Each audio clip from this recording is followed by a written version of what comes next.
میرے چارگر میرے رہنما، یہ سفر بھی آج ختم ہوا۔ تیرے حوصلے تیرے ولولے کئی دیے تجھ سے جلے ہوئے، تیری زیست لازوال ہے، تیری کوششوں کو کمال ہے۔ نہیں ہے یقین تو نہیں ہے اب، تیری محنتوں کا صلہ ہے سب۔ میرے ایک فقیر سے بادشاہ، یہ سفر بھی آج ختم ہوا۔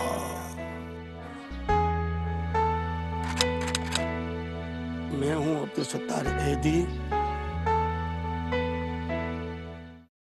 السلام علیکم دوستو، میں ہوں یاسر انور۔ دوستو، کچھ لوگ اس دنیا میں بظاہر تو عام انسان لگتے ہیں، مگر ان کا عقیدہ، محنت اور قسمت، ان کو دیکھ کر رشک آتا ہے کہ اللہ پاک نے انہیں چن کر اس دنیا میں انہیں ہمیشہ کے لیے زندہ کر دیا۔ جی دوستو، آج ہم جس عظیم شخصیت کی بات کرنے جا رہے ہیں، دنیا انہیں عبدالستار ایدھی کے نام سے جانتی ہے، اور ان کے اس دنیا سے رخصت کے بعد انہیں دا ریچسٹ پور مین کا خطاب دیا گیا۔ یہ خطاب انہیں کسی عام سوشل ویلفیئر ایکٹیویٹیز کی بنا پر نہیں، بلکہ ایدھی صاحب واقعی دنیا کے امیر ترین لوگوں میں سے تھے، کیونکہ انہوں نے نہ صرف اپنی دولت بلکہ 2400 کے قریب ambulances, 3 air ambulances, 300 Edhi centres, 8 ہسپتالوں کو خدمت خلق کے لیے وقف کر دیا تھا، اور دنیا سے رخصت ہوتے وقت بھی اپنی آنکھیں کسی غریب اور مستحق انسان کے لیے ڈونیٹ کر گئے تھے۔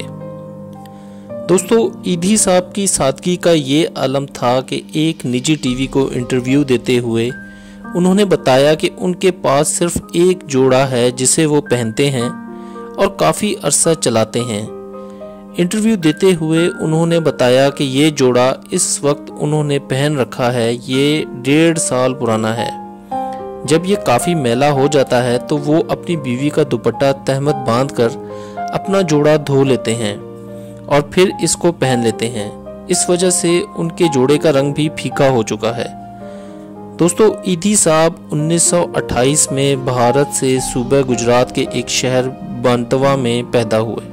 1947 کی پاک ہند تقسیم کے بعد ایدھی صاحب کا خاندان پاکستان آ گیا اور کراچی کے علاقے میٹھا دھر میں آباد ہو گیا۔ ایدھی صاحب کے والد عبدالشکور ایدھی کپڑے کے کاروبار سے منسلک تھے اور ایک متوسط طبقے سے تعلق رکھتے تھے۔ جب عبدالستار ایدھی صاحب پاکستان آئے تو شروع میں انہوں نے ذریعہ معاش کی غرض سے پھیری لگا کر مختلف سامان بیچنا شروع کیا، مگر اس میں وہ اپنے اہداف کو حاصل نہ کر سکے اور پھر اپنے والد کے کام میں اپنی قسمت آزمائی۔ کراچی کے کپڑا مارکیٹ میں بطور کمیشن ایجنٹ کام کیا، مگر اپنی صاف گوئی کی وجہ سے اس کام میں بھی زیادہ عرصہ تک ٹک نہ سکے۔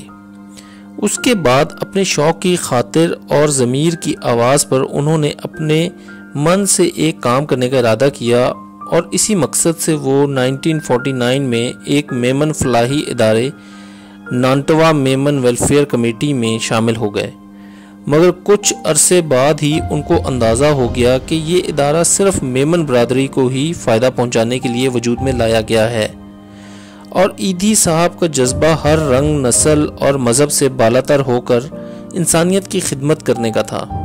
اسی مقصد کو پایا تکمیل تک پہنچانے کی غرض سے ایدھی صاحب نے میٹھا در میں ایک دکان کرائے پر لی اور اس دکان میں ڈسپنسری قائم کر دی۔ انہوں نے ایک ڈاکٹر بھی رکھا اور خدمت انسانی کے لیے سر توڑ کوششیں شروع کر دیں۔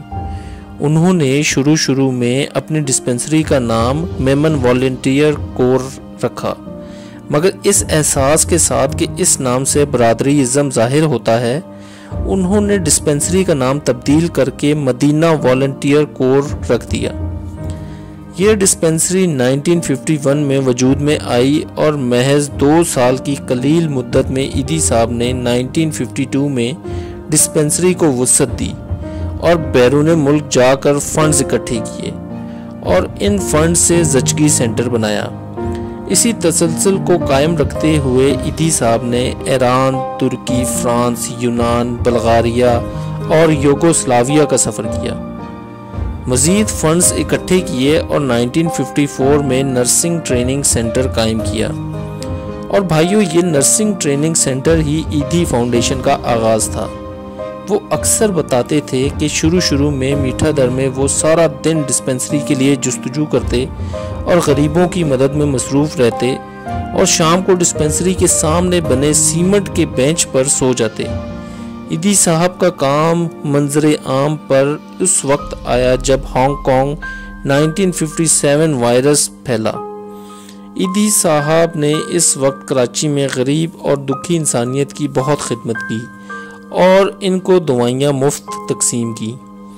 ان کے اس جذبے سے متاثر ہو کر نہ صرف کراچی بلکہ پورے پاکستان سے لوگوں نے دل کھول کر ان کی مالی مدد کی۔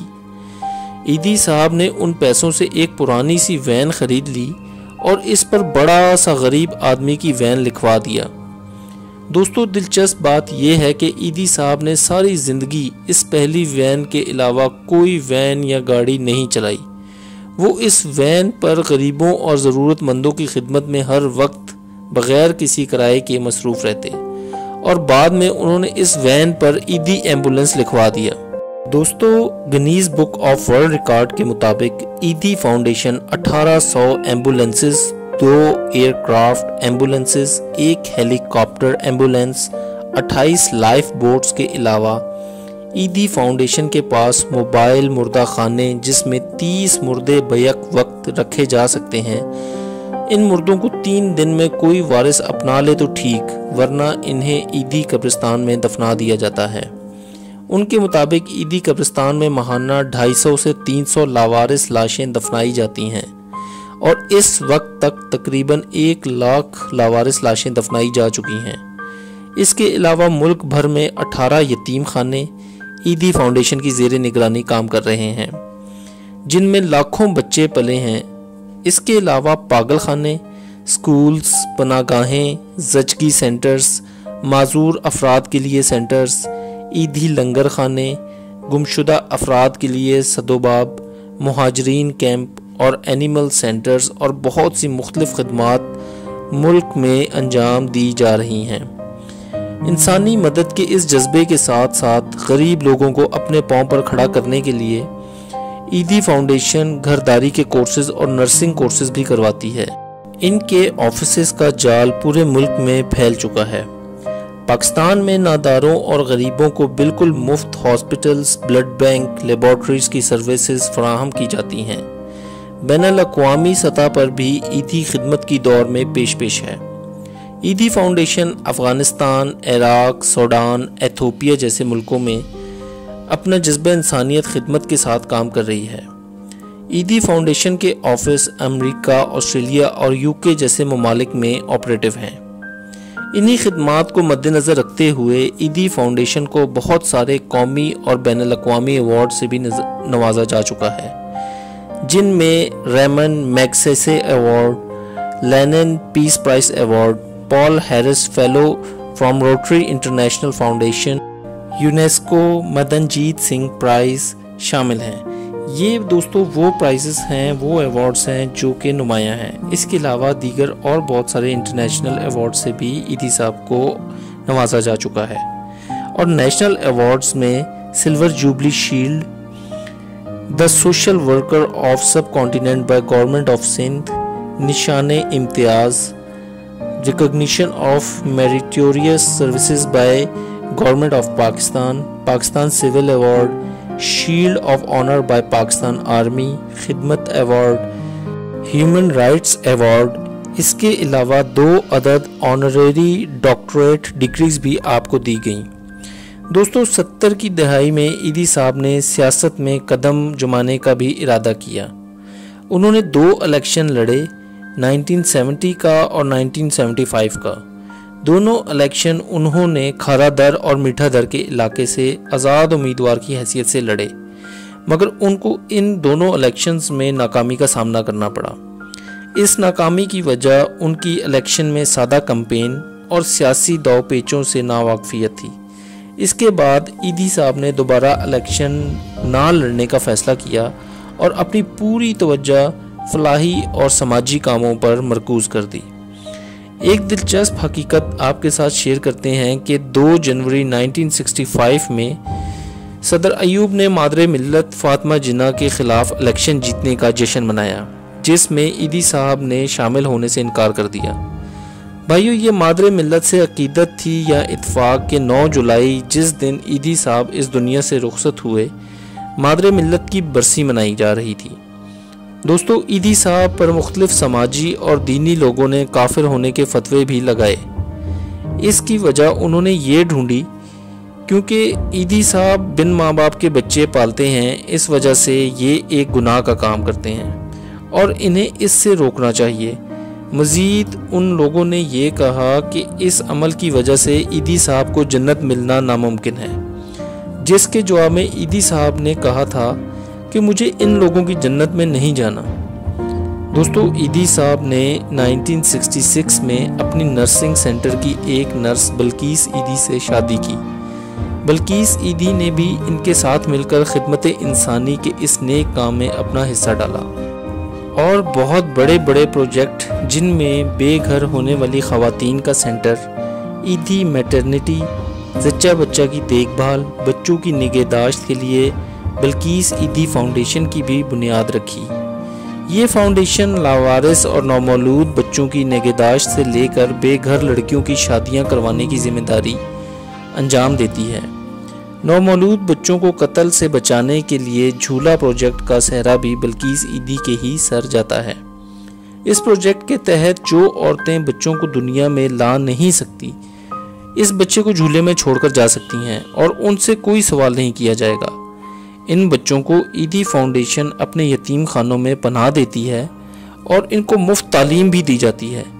ایسے والدین جن کی اولاد نہیں ہوتی، وہ ان بچوں کو گود بھی لیتے ہیں۔ بلقیس ایدھی انہی کاوشوں کی وجہ سے انہیں ایک بین الاقوامی ادارے کی طرف سے پرسن آف ڈیکیڈ کا خطاب بھی دیا گیا اور نوبل پیس پرائز کے لیے نامینیٹ بھی کیا گیا۔ اس کے علاوہ حکومت پاکستان کی طرف سے ہلال امتیاز اور مادر ملت ایوارڈ سے بھی نوازا گیا۔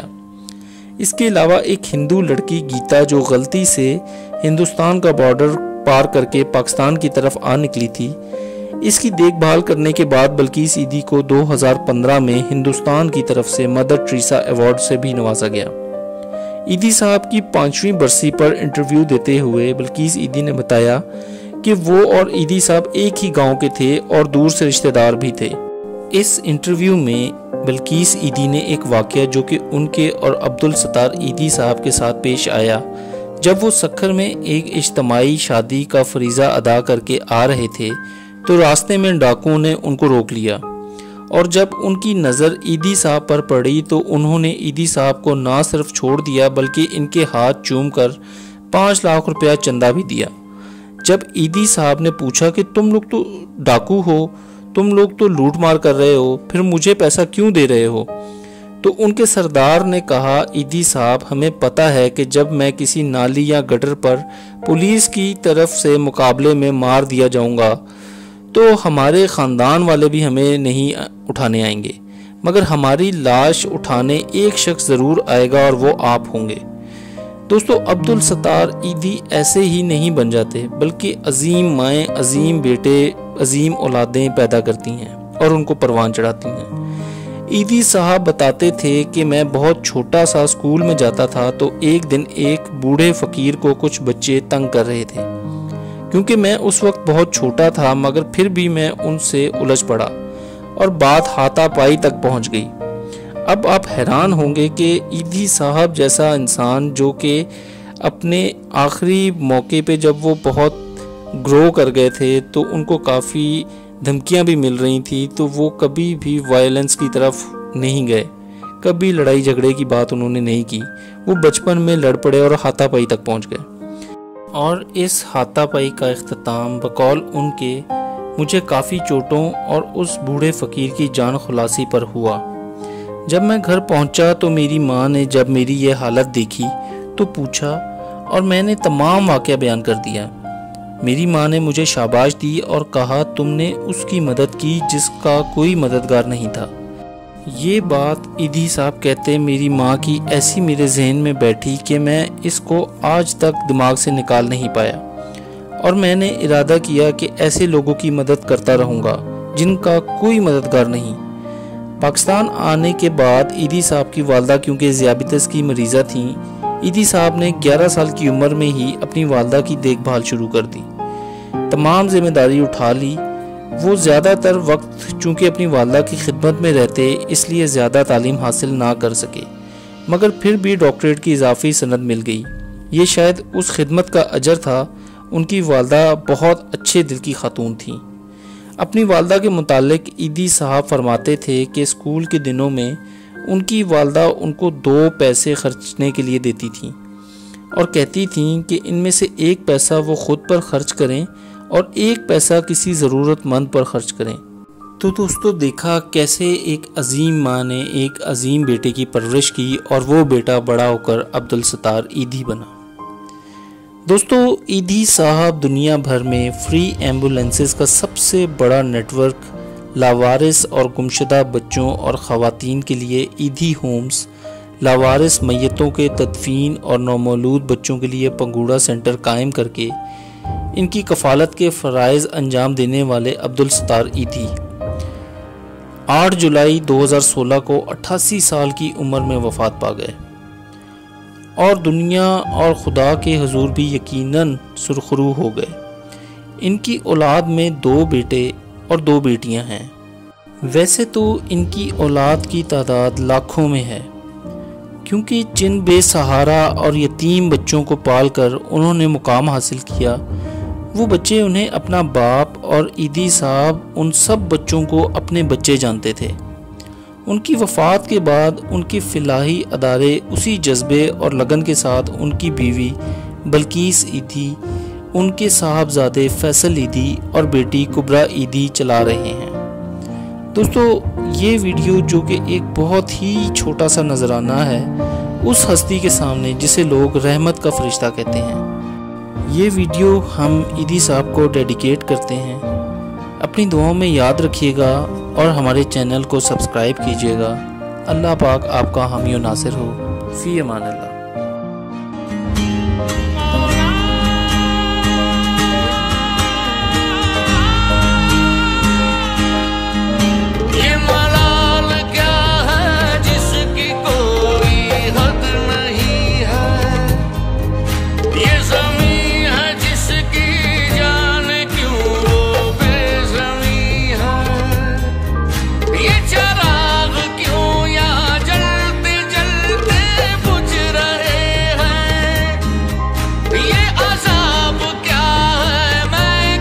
انسانیت خود ایک مذہب ہے، اور انسانیت سے سب مذہب پیدا ہوا۔